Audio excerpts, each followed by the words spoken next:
This episode of the podcast is brought to you by Shirts for the Scene. Head over to the popkoproject.com and you can purchase your favorite band t-shirt today. We are raising money for the local artist in Northeastern Pennsylvania whose income was drastically affected by COVID-19 in 2020. And although we're in a new year, bands will continue to struggle to perform like they once did. So grab a shirt, support a band. The proceeds of each sale go right to the bands whose shirt you are buying. Once again, head over to thepopkoproject.com and grab your shirt today. Shirts for the Scene is made possible by Axelrad Screen Printing. Visit them today at axelradarmy.com.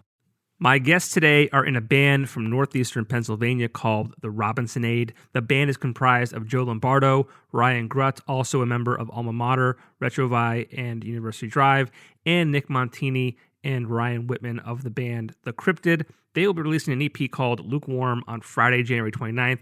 And in this podcast, you'll get to hear the premiere of a song from that EP called Foxhole. We talk about how the band got started, how they wrote and recorded the EP during a pandemic, and how the members are able to differentiate their styles of playing from the other bands that they're in. We also praise the great Tom Brady for being the GOAT, how I was able to get the COVID-19 vaccine, and some shout-outs to Limp Bizkit, Creed, Nickelback, and more. It was a great conversation, and they are all some of the most supportive musicians in the Northeastern Pennsylvania music scene. Welcome to the show, The Robinsonade.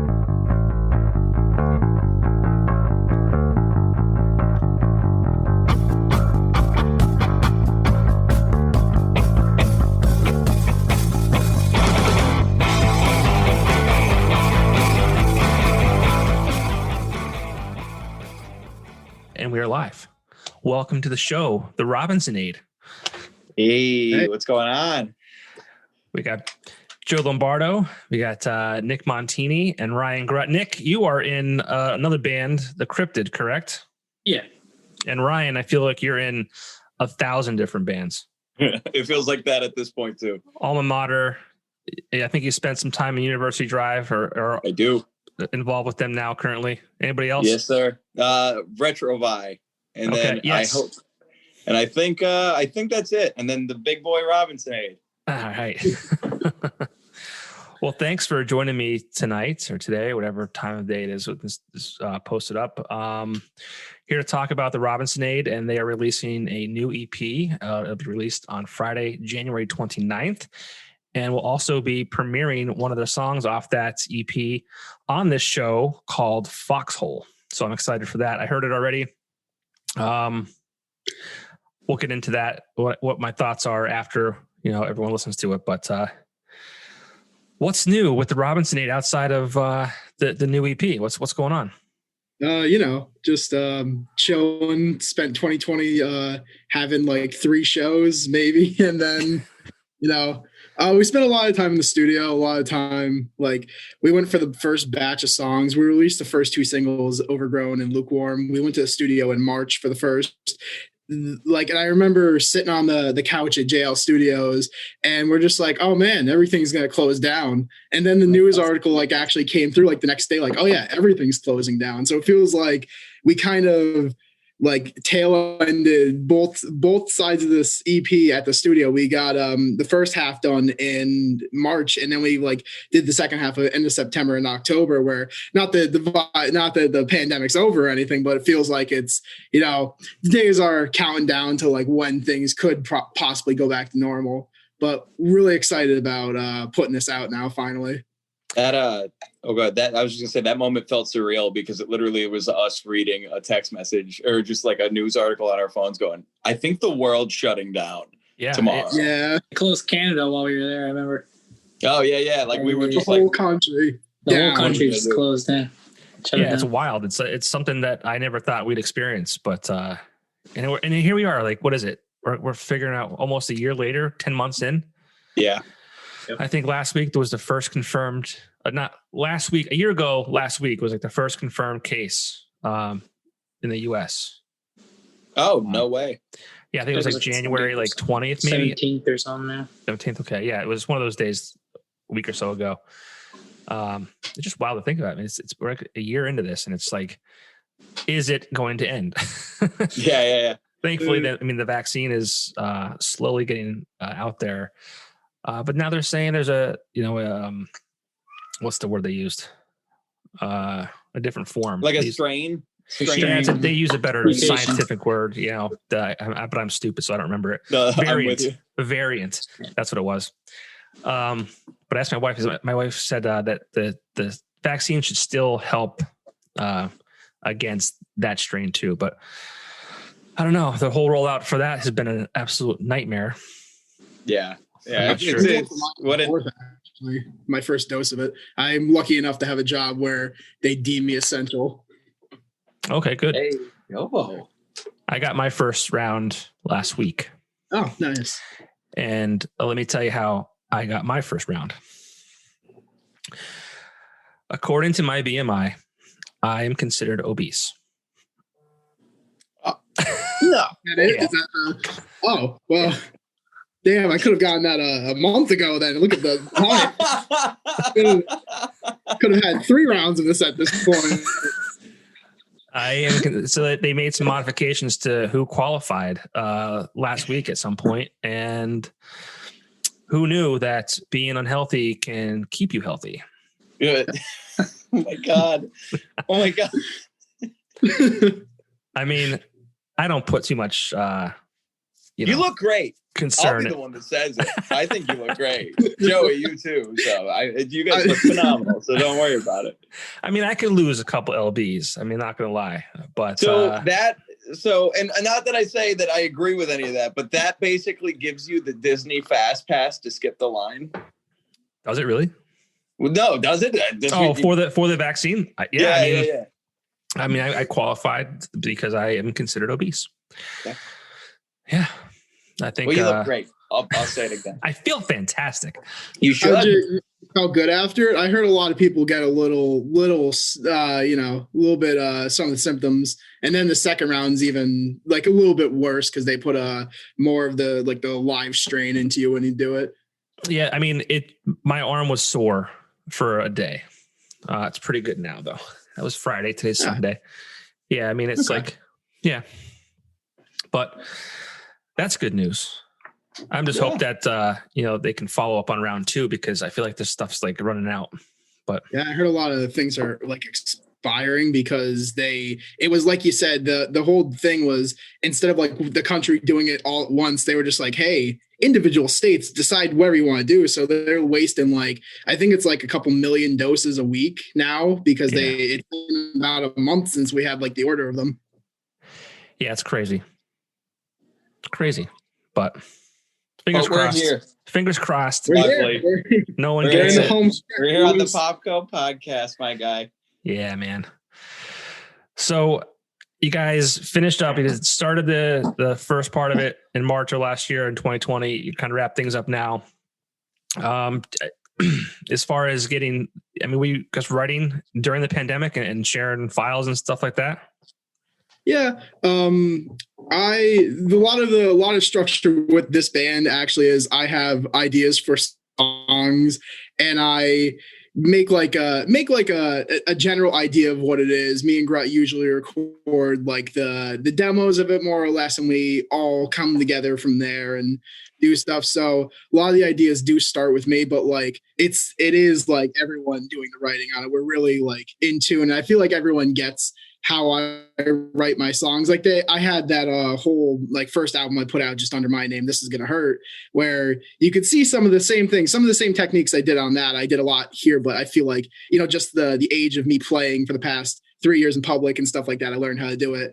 And like, I know where everyone shines. Like Grutt is great at what he does. Nick is great. Ryan Whitman is great. They all understand how I want these songs, and I could just pitch them an idea and they'll run with it and do it better than I could have even expected it. I also think Joey doesn't give himself as much credit because I think a majority of these songs, lyrically Joey murders it, and like for the most part, like we barely touch chord structures most of the time. You know what I mean? It's a full skeleton of a song. But like Joey says, we all come in, like Nick will add like killer parts, whether it's vocals or bass, same with Ryan and same with me, but like Joey does. Joey should give himself a little more credit. Joey murders a lot of this, I think. Yeah. So Joe, you started, under your own name, Joe Lombardo, right? You released some music under that name. And then I feel like you announced at one of the, maybe even the Alt-Natives Underground, that you were going to be starting a project called the Robinsonade. Yeah. What was the thinking behind that? I mean, did you just want to have a band and have a name under that instead of kind of, being a solo artist? The whole thing behind it was I was just like I was doing the whole solo stuff for a while. It was probably like 2 years before I even considered I wanted to do like full band shows. I was doing shows with the guys at a point, and I was still just going by Joe Lombardo with them as the backing band and that. But I just had the idea one day, like, I don't really like going by my name. And it's weird that like the weirdest thing about it was like I loved all my t-shirt designs I had done up until that point. But to see someone literally wear just like Joe Lombardo across their shirt was a little like, I was self-aware of it. I was just like, that's a little bit weird for me. And I like there's a ton of bands that I listen to that like do this, like Car Seat Headrest used to be just one guy going by, Car Seat Headrest, and like all stuff like that. And I was just like, I can make more of an image out of this. And even from like a marketing standpoint, I can make it better than like the whole thing is like the logo we have now is deer. Like I want to use like deer imagery and stuff. We do like that. So it becomes like the mascot of the band, et cetera, et cetera. It becomes easier to make an identity, like a lasting identity. Whereas like, the only thing I did before was put a picture of me like a pizza box style, that stuff like that. Like it was my face, and it was a little bit weird for people. I see like 4 people wearing my face on a shirt. It's kind of weird. It was your whole body. It was. Yeah, I mean, you're talking to a guy who has a logo of his own face. That's what I mean. Like it's weird. It was weird at first. I was just like, even like the Popko Project itself, like I do love that design, but just as a band, I feel like it's a lot harder to be like, oh yeah, Joe Lombardo, especially for like, even like on the, like I said, in the business end of it, like the searching of it, like searching for Joe Lombardo, there's like 3 Spotify artists that like, I don't have any songs on my solo Spotify artist anymore. I took them all down and replaced it, putting them on the Robinsonade. But now I'm still like, I get the stream numbers for the other person named Joe Lombardo because like my account just like auto linked his songs to it. So like, it's so weird. Like I can see those numbers too now. That's so even like from a searchability standpoint, from a just identity on stage standpoint, I think the band thing kind of came naturally, and I just filled in the gaps where what I wanted slowly. I think that's smart. From what you said about searching it for it and just kind of giving it its own identity as opposed to Joe Lombardo, because Lombardo is not an uncommon name. No. Yeah. There's like 5 hoagie shops that have the same album name as Joey. I'm going to be living down the road from the Lombardo hoagie shop now, and I'm not even related to that person. I am not even related to that family. That's the funniest thing to me. You should demand a cut of sales. That's what I'm saying. Do you what even are drinking there? What we got there? Oh, I'm drinking a Trogs Nugget Nectar. Ooh. Yes. Chef Kids? It's Nugget Nectar season. I'd like to pull a plug for a random thing real quick and just say that Tom Brady's going to the Super Bowl again. I'd like Tom that to be known. Brady, hands down, is the greatest quarterback of all time.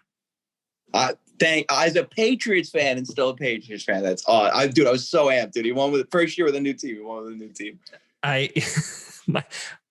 good. You're good.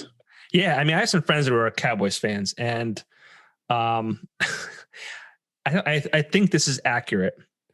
I hope it is, because I think it is. But it said like Dallas Cowboys, have been in the NFC for, I forget. Oh man. Oh, is it that one? Is it since 1990? I think I have it. Since 1997, they have played 24. It's like 24. Like they've been in the league 24 years, and they have 0 playoff things. Tom Brady's been in the year 1 year and has won NFC. Yeah, here it is. NFC Championship game appearances since 1997. Tom Brady won. Dallas Cowboys 0. Years in the NFC since 1997. Tom Brady won. Dallas Cowboys 24. It happens. Oh, man, it's incredible. It's incredible. It is. I mean, you can't deny it. I mean, it's insane. It is. I'm a very happy boy this hour. Yeah, I had to run and get garbage stickers before we jumped on into this. It was like 2 minutes left. I'm like, if something happens and I leave, I'm gonna be really mad. It was a good game too. Oh yeah, I mean the penalties were through the roof. It was an interesting game. Now I kind of want the Bills to win. I want the Bills to win. Absolutely. I love the fact that was it Josh Allen, the quarterback for the Bills, said that if they go to the Super Bowl or win it, he's gonna dive through tables as well. No, I didn't see that. What is it? I guess like the Bills Mafia, like before games, they like jump off cars and in the tables. I think that's what they do. Yeah, they body slam like their friends off the tables. One guy I saw got slammed through a flaming table. Yeah, so Josh Allen's like, I'll go through 3 tables, light them all on fire, and I'm like, yes, I want this guy to win. Oh my God! Well, I'm just, dude. I don't care if Tom wins at this point. I want that to happen. So yes. I would like. He made it there. Does Tom Brady retire if he wins? What do you tell the guy? What do you tell the guy that just left a team that he won? Like, I think, what is it? He has 6 or 7 Super Bowls. I think he has 6. And he's going for 7. He single-handedly tied the Cowboys record. Well, 2-handed. He has to wear the rings on 2 hands. 2-handedly. Yeah. And I say single-handedly, but they've had monster. I know this isn't an NFL podcast right now, but like it's whatever we want it to be. There it is. Well, the thing that his teams has been great. Dude. They always had a good offensive line. They have to. He can't get touched. You can't. He's 43 years old. Oh my God! He'll turn to dust, even though it's not that old. He'll just explode. It's old for an NFL quarterback. Yeah. Well, yeah. I mean, I think they still let. What is it? I can't think of who's the oldest in the NFL right now. He's got to be up there. In the sense of like, it was a kicker, isn't it? Isn't it? What's his name? A kicker would make sense. Yeah, Nick. Yeah. I think because they don't have to do much. Yeah. They just chill out. Yeah.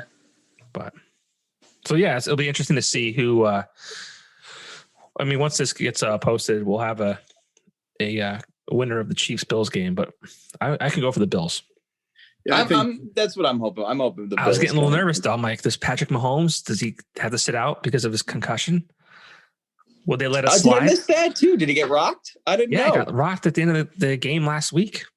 I missed that entirely. The whole concussion protocol until I think Thursday. Oh man, so he just snuck in under the wire. Yeah. So, but that would be interesting. It'll be cool. I'm like hockey's back on. I'm just watching every sport there is. I know Nick watches racing like I do, and that's coming up too. Is that the 14th? I think so. Yeah. Oh, you guys, it's like a week or two after the Super Bowl. I don't get into hockey, and I don't get into racing. I used to love it, and I just got back into it. And unfortunately, Nick feeds my. I didn't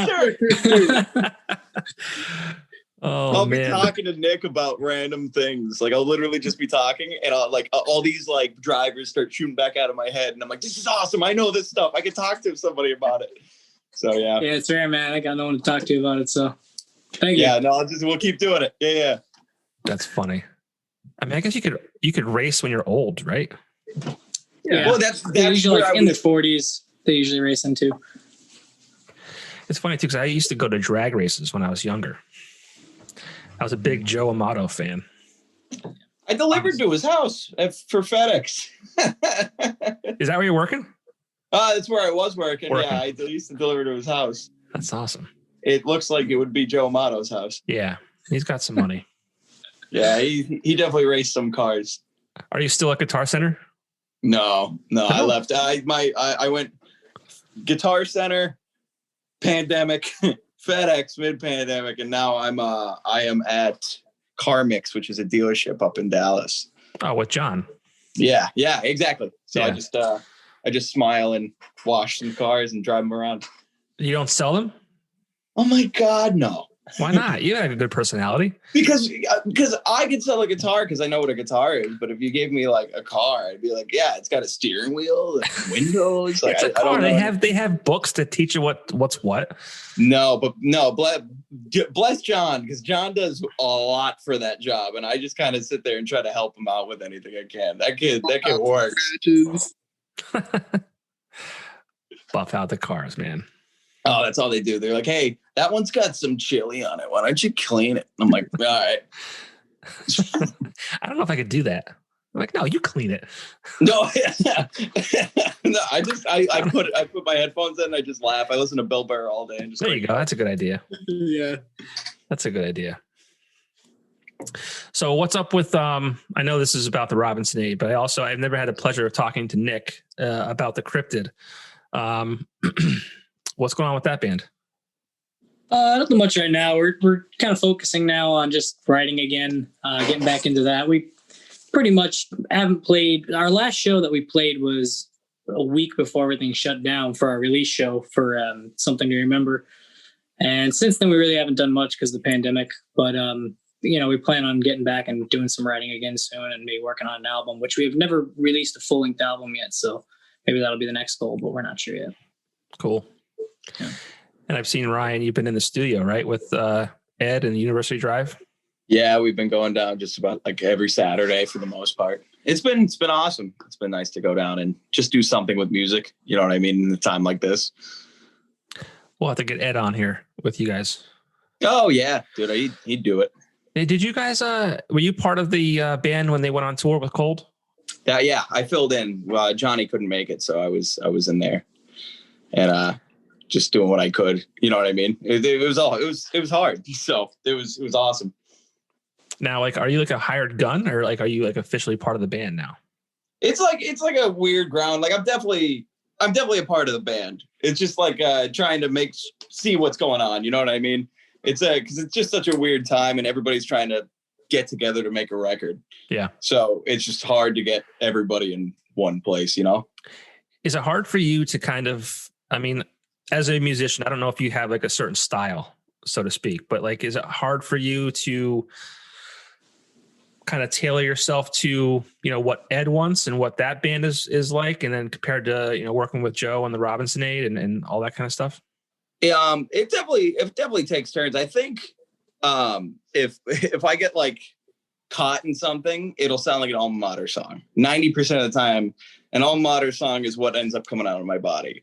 And then from variants of doing stuff, because even Joe has called me on writing an Alma Mater lead for a Robinsonade song. He's like, could we change that just a little bit? And I'm like, yeah, I'll totally change it. Alma Mater sometimes, but we got the Ryan Whitman on drums, so we spiced it up a bit. So it's crazy because sometimes like it'll be like just like dependent, you know what I mean? And with you drive, I think a lot of it is, Ed writes like a monster. Yeah, he's got, oh my God, I think there was like 60 songs, 50 or 60 songs demoed just to go up to the studio.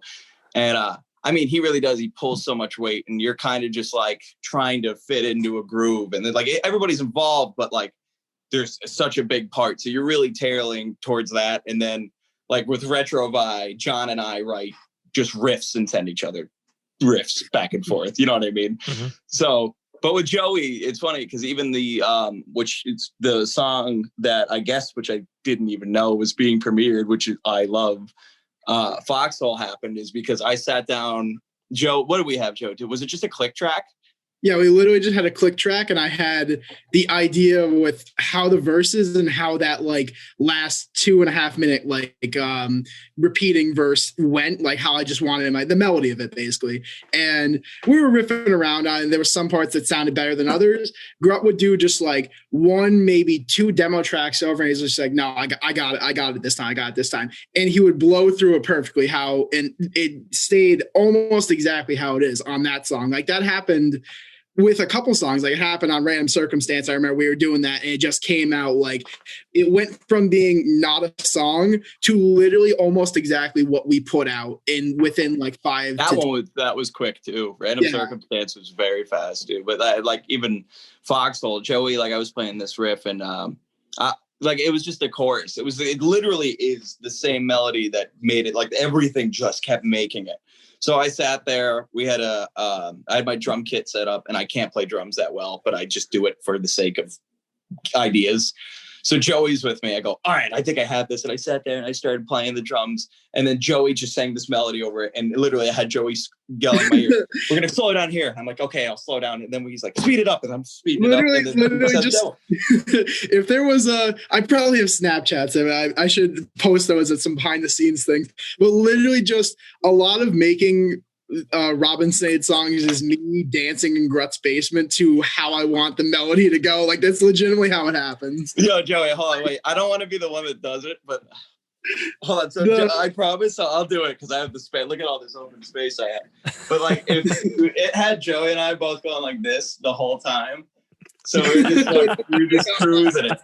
And that's how we knew. We were like, that's a bop, dude. If I start doing a Charlie Brown, that is it. We are good. That's funny. So Joe, is it hard to, I mean, it sounds like, you're kind of in charge. And is it easy for you and working with these guys and saying, hey, like, I don't like that. Like Ryan, that's a Alma Mater song. Stop it. I've never run into like direct issues where I'm just like, oh, I absolutely hate that. Like, I absolutely hate that. I'm usually open to more ideas, like even going into like the studio setting, for instance. Like I had some pretty like dead set goals on some of these songs. Again, like these songs, I'm one of those people who writes like literally one song every 2.5 months because I'm just, not productive all the time. I can't get the idea out or something like that. But when I have the like cemented idea for the song, I'm usually like want to hit those themes, want to do those things. But when someone who has a better insight on what would sound better, and I haven't, if I tunnel vision on something for 4 months, of course I'm going to want it to sound exactly like this. But when for instance, Grutt comes in with a lead part for a part that I didn't want to lead at, I'm just like, I could hear that. And after like 2 or 3 listens, I have a little bit mixed in. I'm like, that there's no other way this song could sound. Even with like, I would say with a lot of Nick's bass lines made some of these songs what they are. I cannot hear the bass lines in some of these songs because they are literally like the life of the songs. Like a lot of these songs really came to life in the last quarter of us being in the studio because of these little tweaks that we added. And even with Joe at JL Studios, I remember there were specifically two vocal melodies that he wanted me to try that literally made it to the final of these 2 songs because they were just inherently better than what I wanted. Like, again, like focusing on something for 5 months, I'm just like, I wanted it exactly that way. But he told me, do it this way. And I heard the immediately, like I'm standing at the microphone, hearing it in my headphones. I'm like, that's way better. We're keeping that one right there. That is literally better than what I was thinking for the past 5 months. So I'm open to new ideas ever. I'm just trying to push the boundaries with my music. And I'm definitely not the best musician in the area or anything, but I'm definitely at that level where I know what I could play and I let people run with the things I lay down. I remember even, one song on the EP, Milquetoast, all the guys hated me for how I wrote it. I wrote a very not even off time, but very weird progression with a lot of like weird minor chords that weren't like full on chords. And everyone's just like, oh my God, like what is that? How am I playing this? And then it shaped up to be like real good. It shaped up to be real good when we all put our heads to it. It's weird because as that one was building, it was like, at first no one really knew what to do. And then all of a sudden, as it was going along, it just kept building and building. And then all of a sudden you knew exactly where it was going. And it turned out amazing. That's probably one of my favorites now. Like it, especially dude, Nick, I remember you and I were like trying to figure out what Joey did at the very end. Cause I'm like, why would someone, it's crazy. You know what? I think you get into a lot of habits writing songs all the time. And like you start using similar chord progressions or whatever. And then you have somebody like Joey, and Joey is so much more about what the song is versus like parts. Like Joey is writing, he's writing a verse, he's writing a chorus, and he's just going. That's what's just coming out of him. So it doesn't matter what the chords are. Joey wrote the part. If you wrote the vocal, the part has to fit it. And Nick and I sat for that part at Milquetoast at the end of that song. Yeah. I probably put 15 minutes in on one part, and I think you did too, Nick, at one, like just trying to get that end. Oh my God, It made no sense, but it's one of my favorite songs that came out of that. Yeah, it's very haunting. Cool. That's funny. Oh, it's awesome. Yeah, Joe, I mean, I was familiar with your solo stuff, but I mean, I think working with, these guys have probably definitely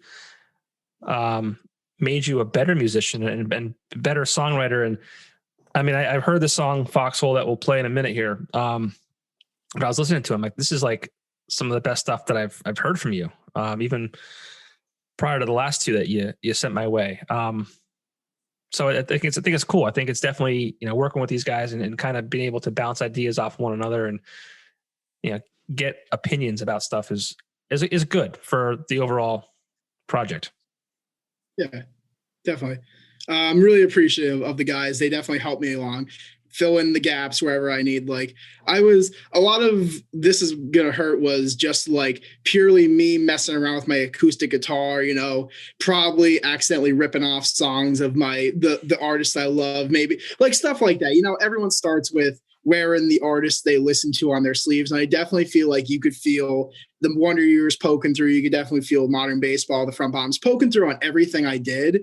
And then when I would say to the most degree, Grutt helped me ghostwrite most of This Is Gonna Hurt, because I literally had so much. I had literally just acoustic tracks and ideas for drum beats that in hindsight, looking back, probably there was only realistically 2 or 3 drum beats I did for that entire album, and Grutt made them better in the when we were recording it. So I definitely think that as far as music growth, I had to open up to think of everything as a full band instead of me just being the person playing acoustically solo like I did for the first year and a half of me playing. I had to think of things from the whole band perspective. Go ahead. I'm sorry. No, go ahead. I was just gonna say, even with doing that record, it was kind of cool because it was just me trying to learn how to record somebody after doing it for a while, and Joey helped me out with that. You know what I mean? Having somebody that wants to do X amount of songs is easier to do than me recording myself. And it was funny because you watch Joey start with songs with just acoustic, and they were gonna just be acoustic guitar. And as the record progressed, there was so much more electric guitars. There was so much other parts. You know what I mean? It was just Joey, what was the first song we did? It wasn't Glow Stick. Is it This Is Gonna Hurt? This Is Gonna Hurt. Or no, This Won't End Well. This Won't End Well literally was just it literally was going to be just the acoustic, and then we added some real meaty bass. We added some that do do do do part was never going to be as prominent as it was, and now it is the driving force of that song, where the verses and the chorus end on the do do do do part. Yeah. I think it was just cool to watch, just it progress. Even songs like Eschatology, which is one of my favorites, or Pyrite or something, where they're borderline, just close, not full punk songs, but they're faster. They're not acoustic. It's awesome. So it was definitely cool to see it turn. Yeah. I mean, I made some notes here about who I think I hear in this new song. But I'll wait till after we play it to, okay. I don't want to pigeonhole. I don't want to say it and then have the listeners think, okay, this is what it sounds like. I want them to kind of get their own opinion for it before I give mine. Not that mine matters much, but what do you say we premiere this new song? Hell yeah. All right, this is Foxhole by the Robinsonade.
And that was Foxhole by the Robinsonade. Well done, guys. Thanks. Thank you very much. Yeah. So here's what I hear. I hear the Wonder Years. Definitely. That's in it. You mentioned that before, Joe. So that's kind of funny. I feel like there's a hint of Alma Mater in there. My sister called me on that. I do hear that. The Hold Steady. I'm not sure if you're familiar with that band. Check them out. They're good. Okay. And I don't know why. And maybe it's just some of the lyrics and the way you sing them. A band Piebald.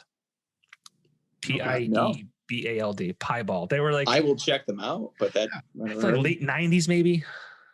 Way before you guys. You guys were probably not even born yet. No, I'm not.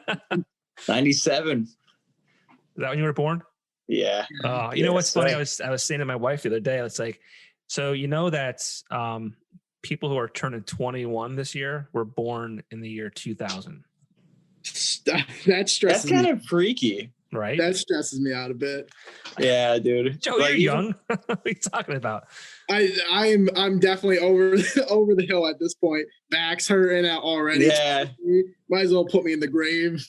I'm about to turn that ripe age of 24, man. Oh my God. This is unbelievable. I was just saying to my friends, so Ryan, you'll appreciate this. Like, so I'm 38, right?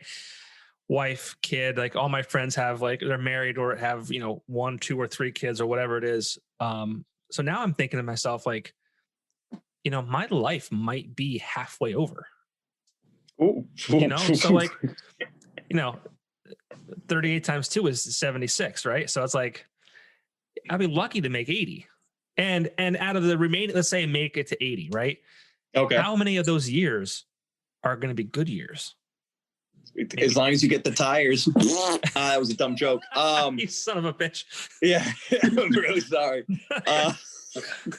Yeah. You son of a bitch. It's such No, but a seriously, dumb joke. maybe I have like 15, 20 like good years, like good, like healthy, like no health issues, no replaced hips or replaced knees. I don't know. I don't know. I wish you the next. Yeah, I hope you make it to 112 and this podcast is still a thing. Me too. You qualify for the COVID vaccine. Maybe you'll qualify for the first bionic, parts. Like, you might just, at some point, this podcast might just be your brain in a jar, like just talk. You never know. Future's weird. This is going to be a historic interview where they're like, look, he predicted it. Yeah. That boy predicted that the brain. That's why we're doing this. We want it recorded and documented for the future. Yeah, this is what it is. When this will be shown to future generations and be like, that was the day they knew that his brain was fit in that jar. Well, Dude, crystal bags. I also joked around and said that I have been preparing for this vaccine or for this pandemic for the last 5 years. I knew that 5 years ago that in 2020 that we would be going through a pandemic and I would need to be obese in order to get the vaccine. So I was just preparing. Yeah, hindsight's 2020. Can I ask another one? Can I ask you a very dumb question? Sure. How was that worded to you? Was it worded in a polite way, or were they just really rude? You know what I mean? Because like, how does someone get told that? Like, that sounds really mean. When you're married to a pharmacist. You got.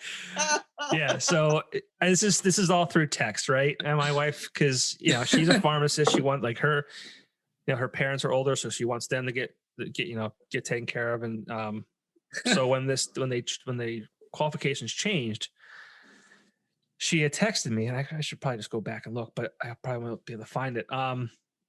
Basically, she's like, I had just been to the doctor maybe 2 weeks prior, and I said to her, after my appointment, she's like, I'm obese according to my BMI, and like 2 weeks later, that the qualifications changed, and she said, "What was your BMI again?" And I said, I can't remember. It was like, I thought it was 34. So I went back and looked at my chart. It was 31. She said, okay, great. And she came back and said, make an appointment. And I said, well, how do I qualify? I said, do I qualify because I'm fat? She said, yeah. So it wasn't the doctor telling me that I was fat. I was really expecting to be like, "Hey, Johnny, real quick, come on in." And you're just like, pulls you in real right. close by the shirt. Hey, if this virus doesn't kill you, your body's gonna get you. Might as well give you one shot here. So after I posted a picture of my vaccine card, because that's what we do. It doesn't count if you don't post it on Facebook. So I posted on Facebook, and I thought I was very clever. I said I did it all for the nookie, because everyone else was posting like I did it for my family and my feel with this, and being real nice about it. And I was like, I can do better than that. I did it all. Are you a Limp Bizkit fan, John? I am a Limp Bizkit fan. I am as well. Good. I saw them like 2 years ago. It was the best day of my life. Great albums, man. I don't care who knows that. Well, define great. Like my life didn't get changed by their lyrics. Well, like, no. But I mean, like I remember being 17 or whatever, 18 when Roland came out. Was it Roland? Was it called Roland? Oh my God. Yeah, just like bumming around with my friends. Like it was great. And I mean, that album I thought was pretty good. That's a great. Can I tell you a dumb Limp Bizkit related story? Sure. That I just want clarified and on something so nobody knows that nobody thinks I'm lying when I say it. When we were doing the University Drive tour, it ended in Hollywood. We played the Viper Room, and we played there 2 nights. And the guys in Cold were friends with people in Limp Bizkit, and I happen to look at the guest list, and I see 2 names. I see Fred Durst, and it had a line through it. And it either meant Fred Durst is here, or I don't know, he's just not coming. And then it's going to slip me right now, but their bass player's name was there too. And I was like, oh, neat. And then I was hanging out with them, and then I just see this car roll up. He gets out and he goes, oh yeah, I forgot. And then he sees the guy and he goes, hey, Ryan is a big Limp Bizkit fan. And I just see the bassist from Limp Bizkit come off on this bus and sit next to me. And I started having a panic attack. I'm like, this dude wrote Nookie. He wrote Nookie. You were part of the reason Nookie exists, dude. This is baller. I was like losing my mind. And the only thing that came out of my mouth is like, I like your Nirvana jacket. I just like didn't know what to say. That was it. That was all I said to him, because I didn't get a picture. I was way too nervous. That was it. Highlight of my life. That's awesome. I mean, there was great songs. It was great songs. Was it Boiler? That was a great song. Oh my God, dude. Hot Dog, Boiler. This is the 3rd thing that I've been videotaped talking about Limp Bizkit, and I will continue it. The album in 2003, Results May Vary. That was a great album. Where Eat You Alive and stuff like that. They're really not so great cover that I didn't like of Behind Blue Eyes, but it was all right. Yeah. I actually, when I posted that on Friday, I was like, you know what? I'm going to listen to some Limp Bizkit now.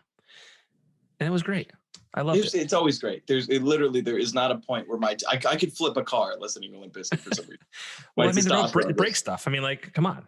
Oh my God. Did you ever hear Hot Dog? I'm sure I have. Yeah. Oh my God. You could punch. I could literally, there's nothing I can't do. There is nothing. If I should start lifting and only listen to Limp Bizkit, there's nothing I can't do. I'm sorry for this derailing. I just figured this would be a good topic. That's fine. That is more than okay. I appreciate your love of Limp Bizkit. Thank you very much. I don't feel alone now, because I got a little hate, little jabs at, like, hey, that was funny, but, I thought you were better than that. You're not a Limp Bizkit fan, or you shouldn't be. Well, I don't feel alone because I have Fred Durst to sing me. I didn't know who I was until I heard Rolling. I couldn't get out of bed every morning until that song came out. Rolling. What? Great song. But, yeah. Well, I'm glad we got that out of the way. I feel much better about my life right now. I feel, even though I'm obese, I feel better knowing that I have a friend who likes Limp Bizkit. I get made fun of a lot because I like Creed. Me too. What? I can't dig you out of the Creed hole because I get the same shit. But I do, and don't hate Creed. No. Up to a certain record, Creed's flames. I think Human Clay or Weathered, whatever one it is. I think Weathered's the last one I like. But that is a phenomenal record. Well, that was They released one in 2009 or 10. That was good too. They were all good. I don't care what anybody says. That had Rain on it and Yes. stuff. I saw them that tour. Yeah. Yeah, so did I. I saw them with Skillet. Yes. At Montage? Yes. It was great. And I like Nickelback too. Up to a certain record, I can't disagree. Oh, yeah. Nickelback, the last like 3 or 4, terrible. Oh my God, it's garbage. You give me it when I was in middle school. I think it was Dark Horse came out, and I still kind of liked it. I mean, they have songs that just we can both agree here, on camera that they don't always write great songs. Yeah, well, but How You Want Me comes on, everybody's gonna sing it. Yeah, I mean it's. I'm sorry. I mean, Ryan, you and I can talk on a different podcast. We gotta change the subject. I'm very sorry. Yeah, I feel like Joe and Nick are like, okay, guys, you lost us. We're done. I'm sorry, guys. You're fine. Oh, good. It's a good conversation, I guess. Nick's like, I should be watching. We're seeing your true sides, guys. See. I won't get any gigs anymore. Well, whatever. Well, awesome. Robinsonade. The EP is called Lukewarm. Yep. You guys heard Foxhole tonight or today or whatever time I decide to post this week. But I'm excited to hear the EP. I'm excited for you guys. Nick, it was a pleasure meeting you. Yeah. Yeah, same, man. Yeah. But Joe and Ryan, you are 2 of my favorite musicians in this area, and we are, well, all you guys. I don't want to single Nick out. I just don't know you as well as I know them. But yeah, Ryan, you're always so supportive of, I remember you being a constant person at the Alt Natives Underground shows we were doing, supporting the other music in this area. So, and Joe, your smile is contagious. There it is. See, the one thing that always keeps happening, my girlfriend comments that when I'm genuinely happy, I smile with my teeth, but my tongue like pokes out of my teeth like this when I'm genuinely happy. If you watch this video back and you notice it, you'll see it all the time now when I'm like genuinely laughing at something. Right. It happens. What was it? Your tongue pokes out of your mouth? Oh, I go like that. All right. Before things get weird. No, Joe, I'm serious. Your smile's contagious. You're a stellar human being, and all you guys, thank you for what you do in this area. Yeah. Can I give you a shout out?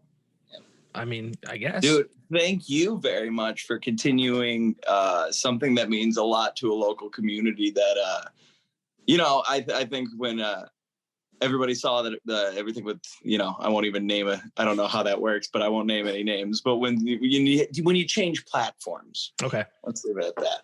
But I think everybody respected no one knows how cool it is to hear their own music on a radio station and have somebody, talking. You know what I mean? Like you'll hear something on a local radio station and they just play it by like it's a playlist. I mean, you'll stop and be like, and this album's coming out. There's a show here. There's this. And it means the absolute world to a scene that truly cares for one another. I mean, even everything with the shirts, man, you do so much for us. And, thank you very much for everything you do. And it is appreciated by most, if not all. I don't talk to every single person, but I mean, you know what I mean? You're phenomenal. And I think it's unbelievable what you do for everybody. Thank you. Yeah. I mean, for the shirts for the scene, I mean, that all kind of spawned from, the show got put on hiatus. I mean, I didn't know what that meant. Like hiatus to me in the business that I'm in, that could mean like never. And that's like, to me, that was like me telling my kid, like, not right now, or I'll think about it. And it's just a way to like get him to like stop bothering me and asking me about whatever he's trying to get me to do. Cause he shouldn't be doing it. Right. Yeah. So, and I keep saying this and I'll keep saying it. When that happened, I felt lost. I felt like, hosting that show on Saturday nights gave me a sense of purpose. I didn't get paid to do it. It was something that I love to do. And one that got canceled or put on hiatus rather. I felt lost. I was like, what do I do now? Like, who am I? Like, and then I started thinking maybe I need, guys like, you more than you need me. So I said, how can I have make an impact for you guys. Like, and I thought, they haven't been able to play a show since like March. And, these are people in this area, the musicians, who have always donated their time and talents to like different charities and benefits. When someone gets sick or someone's house burns down and you're trying to raise money, what's the first thing people try and do? They try and find entertainment. And you guys have, without hesitation, everyone, musicians here have just done it and never asked for anything in return. Never. Right. And I'm like, what? This is an opportunity for us to help them and help you guys. And I went and stole the idea from Axelrad. And well, they did that thing in like May or June of last year, the shirts off their backs thing. And I'm like, well, I mean, that's the easiest way to do it. We're in a pandemic. We can't host a live show to raise money for anybody. And what's cooler than a band t-shirt, right? Yeah. And they're a great company too. They're absolutely great company. I've gotten all my shirts through them. Everyone loves them. They're always shirt was an Axelrad shirt. Yeah. Well, here's a little secret. I will begin working for them on February 1st. Congrats. Hell yeah, brother. Congratulations. Yeah, thank you. Yeah, I accepted a job with them. I'll start February 1st. It's funny how life works out. I wasn't looking for a new job, but Dave and I, one of the owners there, have been talking for probably 11 years about working together, at some point. And, they're expanding. They just bought a new building. They're moving into, they might even be moved in now. I don't know. Oh, they're huge. Yeah. I remember I walked in last time I went for a shirt order there. That was like, it had to be like a year and a half ago. They're like I was talking to, I'm not sure, maybe the owner, I'm not sure what his name was, but he was like, oh yeah, we just got done doing like Breaking Ben's merch or something like that. And I was like, oh, that's cool. He's like, yeah, it's like an order of like 50,000 shirts. I'm like, 50,000 or something like that. I'm like, oh my God, they're huge. They're great. Yeah, they've done merch for Breaking Ben, Slayer, Radiohead, Elton John. Yeah, what? Yeah. Elton John. They did it. Yeah, so John. Yes. They're moving into a new building, a bigger building, and just that's going to set them up to do bigger things. And I'm excited. And it's funny because I also think that had I still had that show, I think I would have been a little hesitant to take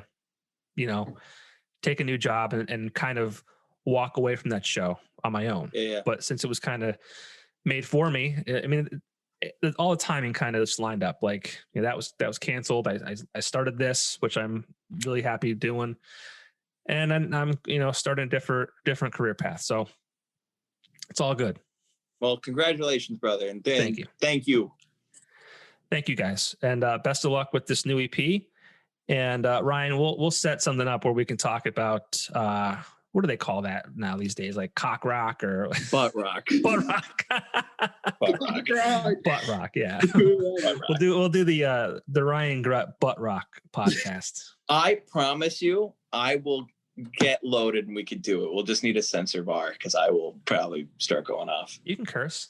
It's all good. I know. I'm just, my mom watches and I want to make her smile.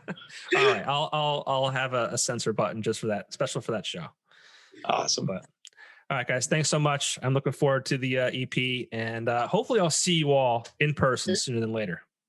Yeah, definitely. And thank you so much for coming to me and asking me to premiere this song. It means a lot to me that you guys would even, consider me to do that. So I appreciate that. Yeah. Hell yeah, brother. Thank you. All right. Thanks, guys. See you. Thank you. See ya.